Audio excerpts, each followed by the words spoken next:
All right. Welcome to the Rise Up Podcast. I'm your host, Jonah Mitchell, and on this show, I do my best to help you get out of your own way when it comes to your mindset, your fitness, your nutrition, ultimately help you get through and work through the common misconceptions or misunderstandings that make this process a lot harder than it needs to be when it comes to seeing the results that we want.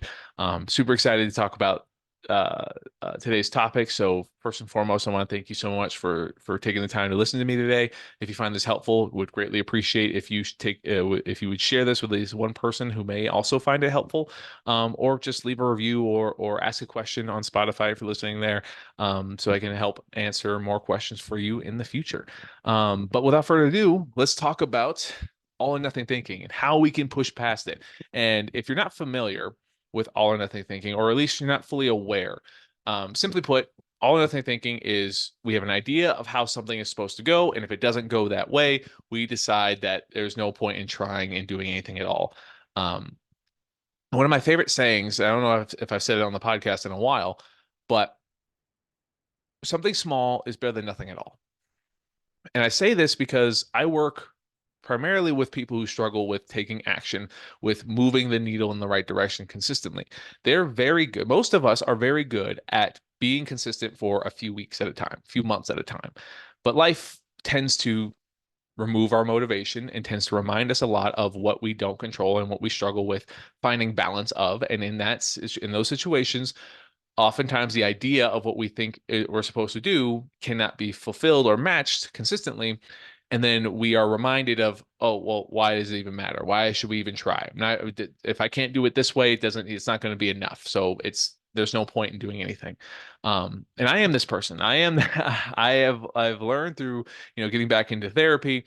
I have a lot of all or nothing thinking, and I know exactly where it comes from, but before I get into like that, how we get rid of or how we stop all or nothing thinking and find our way forward, once you understand what all or nothing thinking is, and why we even do it. And towards the middle or the end of this episode, if you want to fast forward, that's where we start getting into the tactics, the nitty gritty of how to make those adjustments. Or it might happen. This explanation might not be very long. But if you want to fast forward to that ahead, by all means. But I would strongly recommend you listen to the why or the how we get these thoughts and get stuck in these patterns. Because my belief is that when we understand why we do something, and this is something I love helping my clients understand, when we understand why we do something, we're far more likely to catch the patterns and limit them from happening, and that's ultimately going to help us improve our consistency, improve our overall experience of showing up for ourselves, and ultimately help us get to our results easier and much more faster, much more quickly. So essentially, let's start with the why, or why and what cognitive or what all or nothing thinking is a cognitive distortion. And cognitive distortions are essentially unhelpful rules of reality that essentially make you look at the world around you with an incredibly biased lens. And that bias is, what you're capable of, or what you've been through, and what you should be able to do no matter what's going on. And this is we're very good at giving advice to people that we care about, and not letting them like tear themselves down or beat themselves up. And we're very good at helping them see like, hey, they don't need to be perfect. They can make mistakes. They can move on and still find progress. But when it comes to us, the second we make one mistake, now all hell is broken loose, and we shouldn't even try. We are a piece of shit that has failed and doesn't deserve to get to where they want to. So let's just stay uncomfortable, and because it's normal and it's okay. It's okay if it's us, but other people, no, that's not okay. So that way of thinking is a vicious cycle, vicious trap. And this cognitive distortion, right? You're distorting reality. If you're able to treat people with kindness and appreciation when they make mistakes, but you're unable to do that for yourself, that is the crux of these cognitive distortions. And the reason why we have these things is because of our circumstances, our situations. We were conditioned to think them based off of scenarios in our lives. We weren't born to be all or nothing. We weren't born to be self-defeating. We were born to be whatever we wanted to be. But We don't know what we want until we are in the world, until we understand the core concepts. And as we grow up, when we're growing up, when we're being raised, we're constantly learning. We're constantly trying to understand the rules of survival. And in those rules, we are being taught by people, by our parents or whoever raised us, that there are certain rules that we have to live by and that we collectively as a society all agree to, more or less. Um, and a lot of times, parents or people who are raising us, they have struggles of their own. And they often give those struggles to their children without being fully aware of it, not wanting to do it. But based off of their lack of awareness, we tend to take on the same struggles that they have, even though we don't like it. And I know this for a fact because every parent I've ever coached, I always ask, do you want your children to have the same struggles that you do? And they're always like, no, God, no, I would never want them to feel this way. And then I always ask them, how often do they do the same things that you do when adversity hits them? And they start to really think and they start to see the patterns that their children have.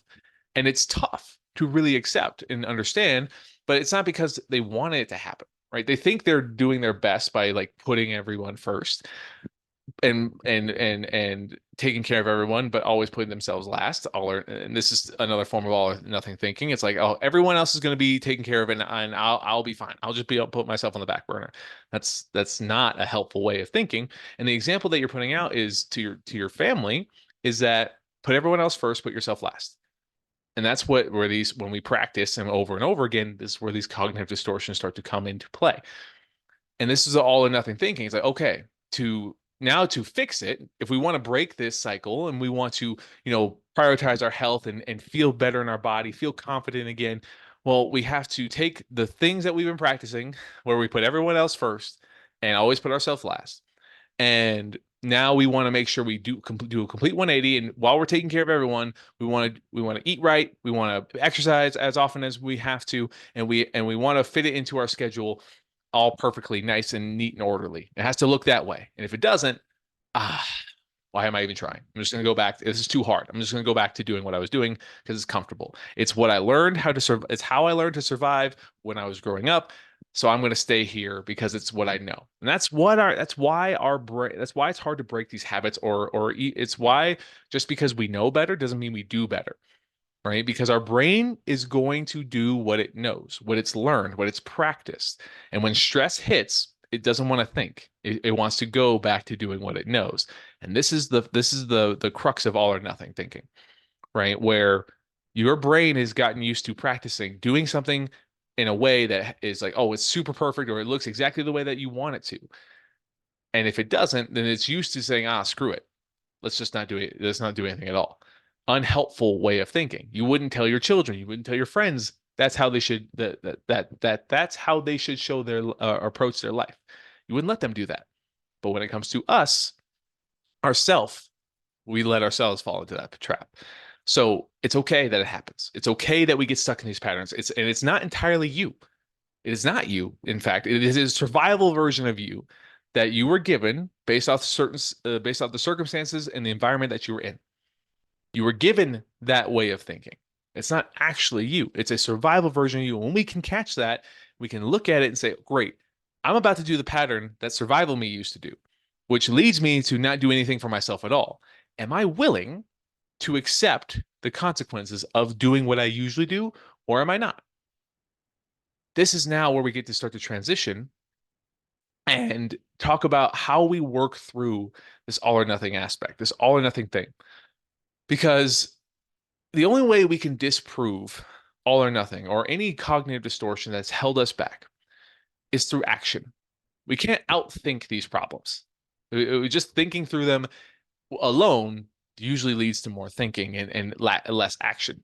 But it does start with thinking, right? We have to start and identify the patterns and really focus on the action through the patterns to ingrain new behaviors, to ingrain new habits in our lives that will actually stick. So thinking through the scenario, this is what I often term as looking both ways before you act, or looking both ways before you cross the street. Because when we cross the street, we look both ways to see if there's a car coming. And if we don't do that, if we just walk in the street willy-nilly, well, we run the risk of getting hit by a car and suffering the consequences there. We don't do this in our day-to-day life when it comes to the actions that we take. We just react. We just act. We don't think, right? This is why we've always heard think before you act. But humans have a hard time thinking when they're in the moment because depending on what scenario it is, oftentimes there's stress involved. Stress makes it harder for us to really think through our decisions. We just react to stress. And I like to compare this mechanism to professional athletes, right? A lot of us, if we were to think switch places with a professional athlete, well, it's not only that we need the skill to play the position or the sport that they're playing, we also need the ability to be able to play in front of thousands, if not millions of people and not let the pressure of expectations of performance anxiety get to us. There's a lot of stakes on the line for being in that kind of that kind of environment. And the reason professional athletes train so much, so hard, is so that when it's showtime, when it's game time, their mind isn't thinking about what they should do. They're not thinking about all the things that are going on that could possibly lead them to making mistakes.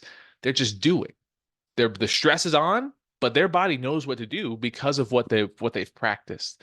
And that's how we live our lives. We've practiced certain patterns, certain behaviors so much. That's why it's very easy to say, this thing didn't go my way. I'm not even going to try.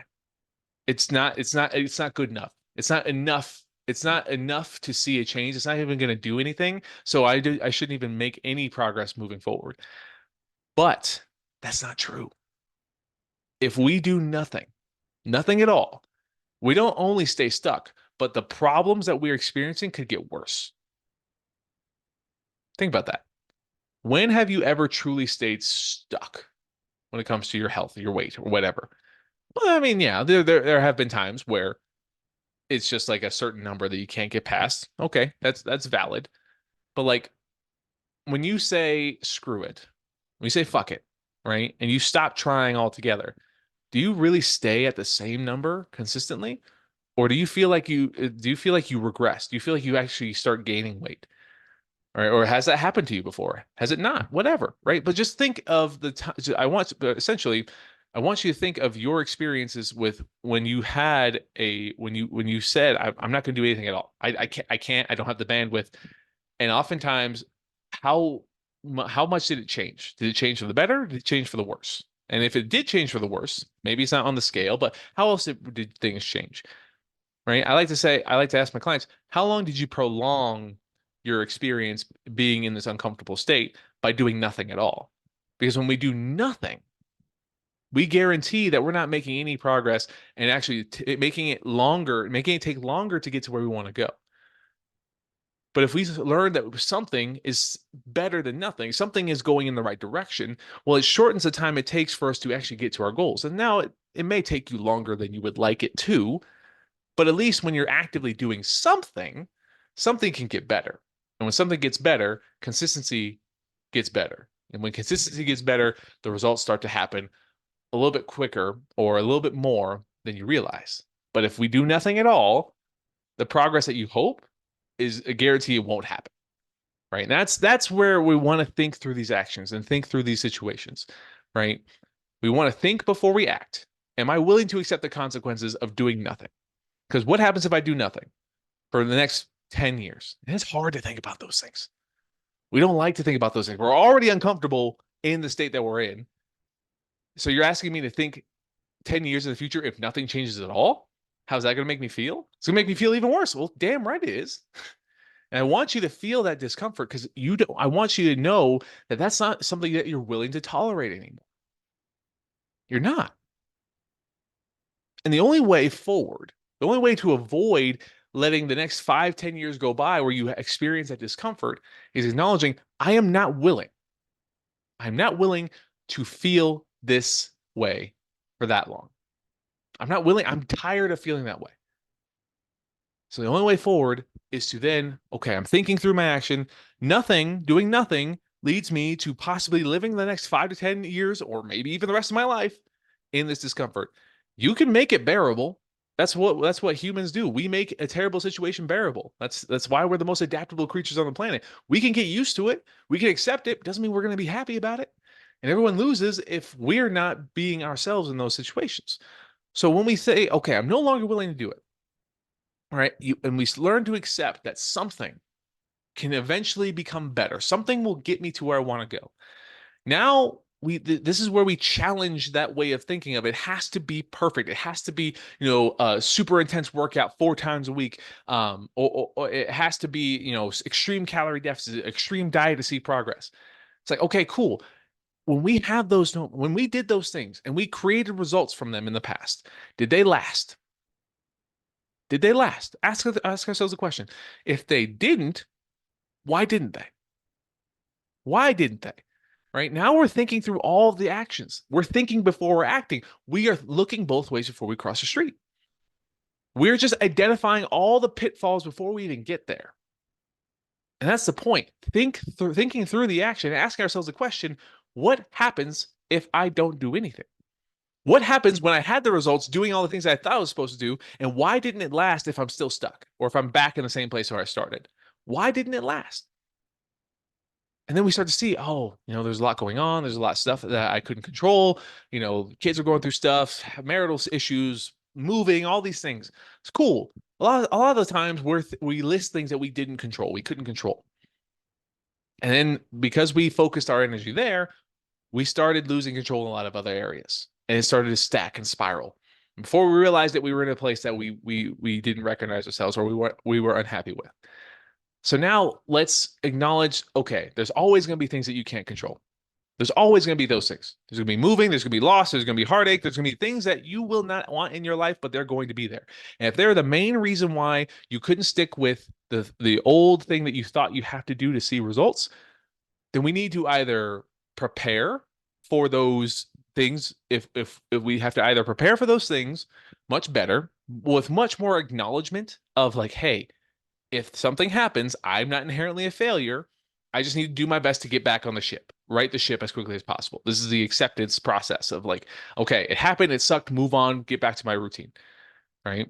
Or we find a different approach that may not be as demanding with our energy and focus, a little bit slower, quote unquote, but at least it gives us more wiggle room and more variables to, more wiggle room to accommodate for the things that we can't control, but remind us that, hey, we're still in control of something.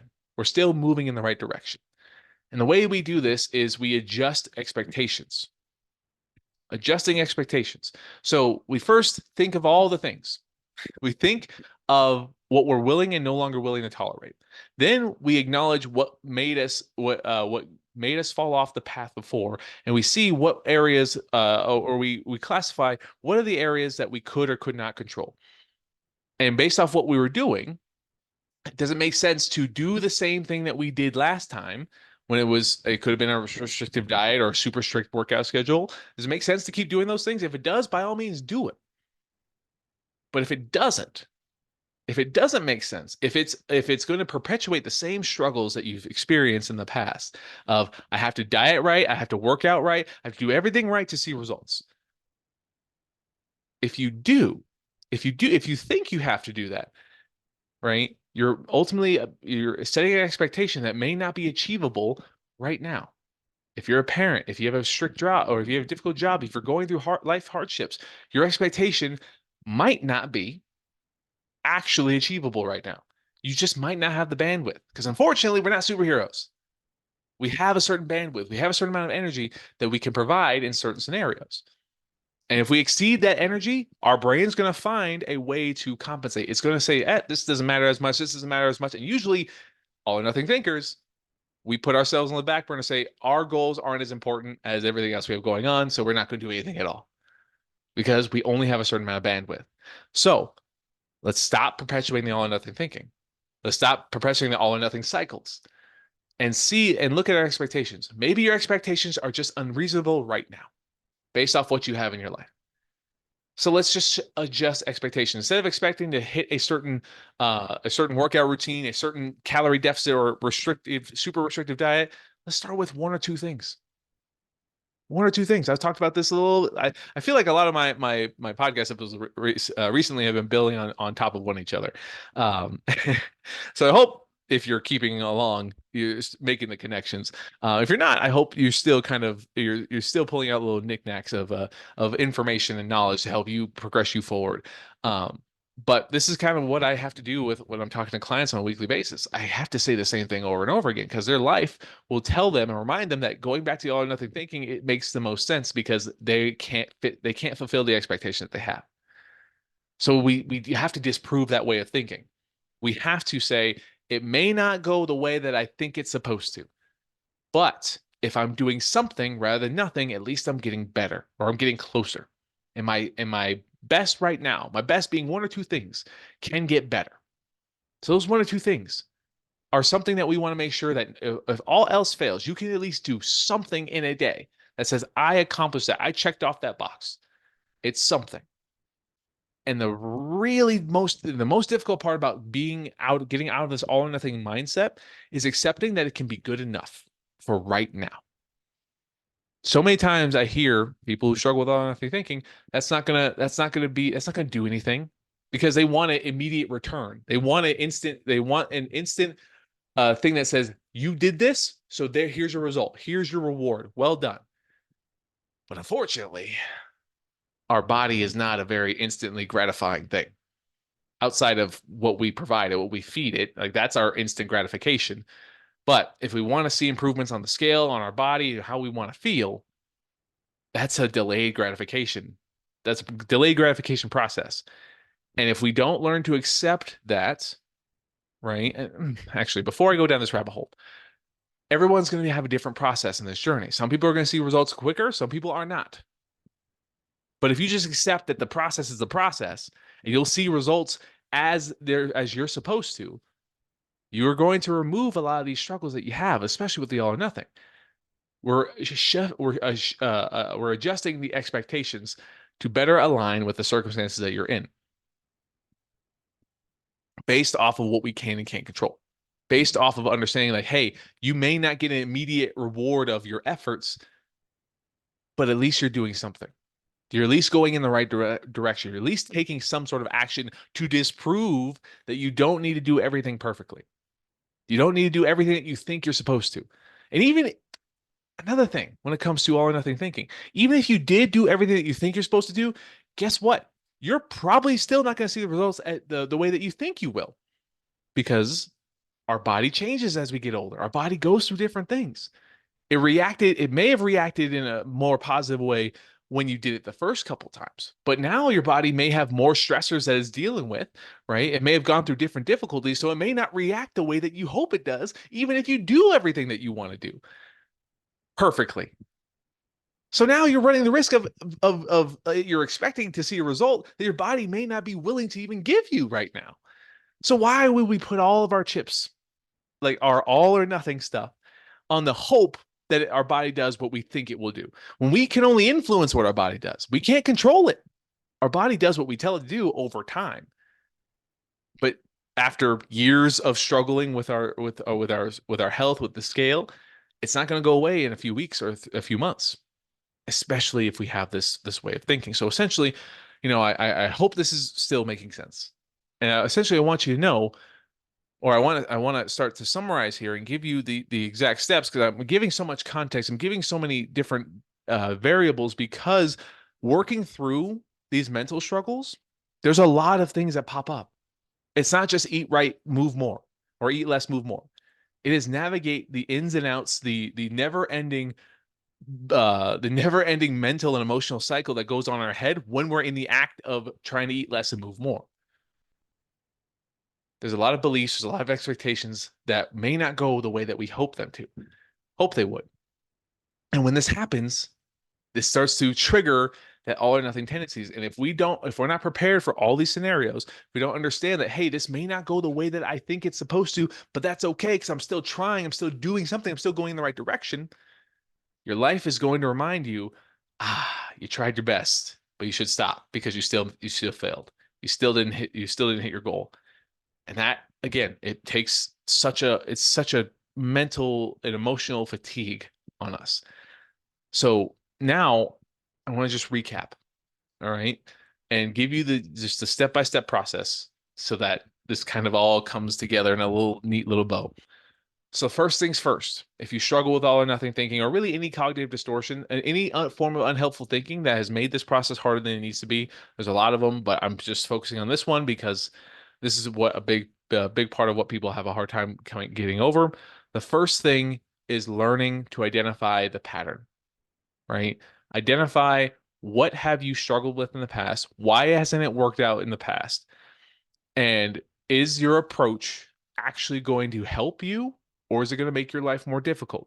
Right? If is giving yourself a bunch of rules that you've had a hard time sticking with the past actually the path forward for you? If not, then there's possibly a different way that you haven't been able to explore yet.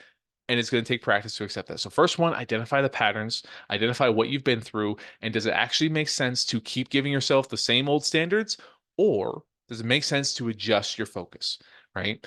And usually, all or nothing thinkers, this is where we need to adjust our focus and say, all right, number two, am I willing to perpetuate, or am I willing to stay stuck here doing nothing? Am I willing to let my efforts turn into nothing eventually? Because when we declare if we are willing or not willing, we then make it a lot easier for us to decide what's on the other side for us with this. Why is this so important to us? I am not willing to feel uncomfortable the next 5 to 10 years. I'm not willing to not feel comfortable in public, to not be okay to take my clothes off in front of my spouse. I'm not willing to do this. I'm not willing to set this example for my children anymore. I'm not willing to do that anymore. Great. You've made a very positive path forward in saying you're not willing to tolerate this. Because then we can move on to number three. Number three is if we're not willing to perpetuate the same patterns, the same cycles, number three is identifying the new path forward. That's probably a lot less demanding than you're used to. And that's okay because the goal is to stay in the game. That's where all or nothing tendencies screw up. They get out of the game before they give themselves enough time to actually see the results. But we just need to stay in the game. Goal number one is stay in the game. So start with something manageable. Something manageable. I was talking in my last episode. I don't say small steps or baby steps because those are fundamental principles that people need to learn. Babies need to learn in order to learn how to walk. And if we were to let a baby fall down and give them a wheelchair, say, good job, good try, you can never walk again, we would deprive them so much of their life. But we don't. We celebrate that the fact that they learned to crawl, to stand up, to take their first step and fall and get back up. We celebrate those things. We have to do that as adults too, guys. So, third step is to take that manageable step, that manageable approach, something that is manageable, right? Is it one meal that you can focus on? Is it one water bottle that you can focus on? Is it one workout that you can focus on, right? Focus on one, maybe two, and focus on that one thing, that one aspect that you want to improve until you're confident that it's no matter what you do, it's going to get done. And once you're confident in that, right? If you start with one meal, make it 2 meals, right? Prove it to yourself for 1 or 2 weeks that you can have a very aligned, nutrient dense lunch. And once you have that 1 week done and you're like confident in that, move to your breakfast or your dinner, right? Or just a snack. And when you go at this fundamental building block level, before you realize it, it sounds like you're not doing a lot. But this is how compound interest works, right? You start with one meal, that's 7 meals a week that are aligned with your health and your wellness goals. Cool. You do that for 1 or 2 weeks. That's 7 meals a week. Then you do 2 meals. 2 meals in a day. That gets us to 14 meals. Holy crap. You doubled your output, and now your 2/3 of your meals are aligned with your nutrient dense, are aligned with your health goals, and they're nutrient dense, they're protein rich, they're fiber rich. Holy crap. Now you're a hell of a lot closer to sending a very loud signal of what your body, telling your body what you want it to do. It doesn't sound or feel like a lot, but when you look at it this way, you start to see how it can compound really quickly. Then you're going to be doing as much as you can to influence your body to see the results that you want. It just may take a little bit longer than you ideally would like, but that's not a bad thing. Because if you stay in the game long enough, you will get the results. That's the difference. That's how we break all or nothing. Stay in the game. And if you have a miss up or a mishap, if you mess up, that sucks. That sucks really bad. Acknowledge that it doesn't feel good to disappoint yourself or to make a mistake. But just as you wouldn't let your children or a family member give up on their dreams because they messed up one time, do your best to right the ship as quickly as possible. Get back on the horse. That's all you got to do to the best of your ability, one step at a time. And before you know it, you're doing two, four, five, six things that you weren't doing when you started again.